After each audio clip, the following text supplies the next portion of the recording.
Remontons à présent d'un niveau pour prendre un peu de hauteur et considérer la supply chain 4.0 dans le contexte plus global de l'industrie 4.0. Rappelons tout d'abord que l'industrie 4.0 est une démarche qui doit être cohérente avec le modèle d'affaires de l'entreprise. Dans toute entreprise, celui-ci comporte trois parties. La proposition de valeur, il s'agit de ce que l'on vend, comment on le vend et à quel prix. C'est une partie qui assure le flux de revenus de l'entreprise. La chaîne de valeur opérationnelle, il s'agit des opérations nécessaires à la mise à disposition de la proposition de valeur au client. Cette partie englobe les activités et les ressources, c'est-à-dire des machines et les hommes nécessaires à la réalisation et à la livraison du produit ou du service au client. La troisième partie du modèle d'affaires est tout simplement le résultat des deux blocs précédents, le flux de revenus et les coûts des opérations. C'est ce que l'on appelle l'équation de profit. Pour mieux se représenter tout ce qu'englobe l'industrie 4.0, on peut visualiser une maison dont la supply chain serait l'un des piliers. Une entreprise, quelle que soit sa taille, assure sa pérennité en augmentant ses bénéfices. C'est le toit de la maison de l'industrie 4.0. Pour assurer cet objectif, l'entreprise s'appuie sur une charpente qui est la proposition de valeur 4.0. Toute cette structure repose sur trois piliers qui correspondent aux trois principales opérations nécessaires pour la mise à disposition d'un produit ou d'un service. Ce sont la conception, la fabrication et la supply chain. Enfin, cette maison repose sur une fondation que sont les prérequis. Parmi les prérequis, il y a bien entendu l'existence d'une stratégie et d'une organisation en charge de la transformation, mais aussi d'autres prérequis techniques importants dans le déploiement de l'industrie 4.0 en général et de la supply chain en particulier. Ces prérequis techniques sont en général de deux ordres.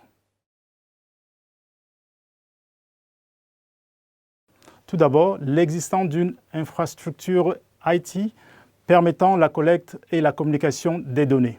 En effet, au cœur de la transformation vers l'industrie 4.0, il y a des systèmes dits cyberphysiques qui sont une combinaison de software et de hardware. Dans les séquences suivantes, nous les examinerons en deux temps. Tout d'abord, les solutions robotiques, c'est-à-dire les systèmes cyberphysiques, dont la dimension physique ou hardware est la plus dominante.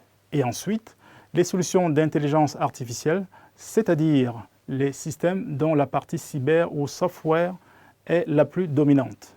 Suite aux progrès scientifiques récents, l'intelligence artificielle aujourd'hui la plus accessible est celle qui se crée à partir des données, par opposition à celle qui s'appuie sur des règles issues d'experts.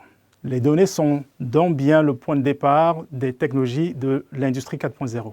Attention cependant, lors du lancement, cette infrastructure IT doit être tenue minimale. En effet, il est important d'être plutôt frugal à ce stade afin d'éviter de pénaliser les retours sur investissement de vos projets futurs.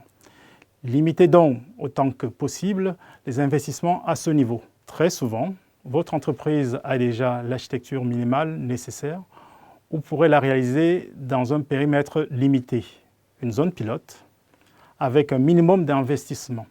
Précisons d'ailleurs que d'autres outils non physiques, qui ne sont pas à proprement parler des outils d'intelligence artificielle, peuvent être explorés avant de penser aux outils d'intelligence artificielle. Il s'agit de ce que l'on classe dans la robotisation des process, ou Robotic Process Automation en anglais. Cette robotique logicielle consiste essentiellement, via l'écriture de scripts de macros ou logiciels, à automatiser des opérations répétitives réalisées par vos collaborateurs, de manière à gagner en efficience. Ou encore, les opérations complexes, de manière à réduire le taux d'erreur. Pensez également à tout programme informatique qui peut permettre à vos systèmes de partager des données et des informations entre eux. Contrairement au déploiement des algorithmes d'intelligence artificielle, la RPA exige des compétences plus classiques et donc plus accessibles. La barrière de la compétence est donc basse, voire inexistante.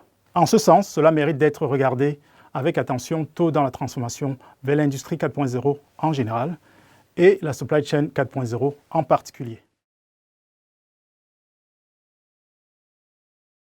Le second prérequis technique est le déploiement d'un minimum d'excellence opérationnelle ou le Lean.